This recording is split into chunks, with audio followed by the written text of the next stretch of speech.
আসসালামু আলাইকুম বন্ধুরা। তো এখন আমি মালবেরি গাছ কাটবো। মালবেরি গাছ কাটলে দ্রুত ফল আসে। তো এটা ইন্ডিয়ান মালবেরি, এখন এটা কাটতেছি ত্রিপুরা। অনেক বড় বড় ডাল, যদিও কাটতে মায়া হচ্ছে, তবু কিছু করার নেই, কাটতে হবেই। মালবেরি গাছ না কাটলে ফল আসে না।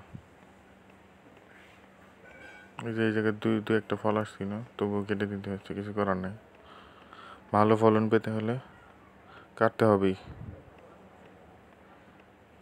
নির্দিষ্ট একটা উচ্চতা এনে কেটে দিতে হবে।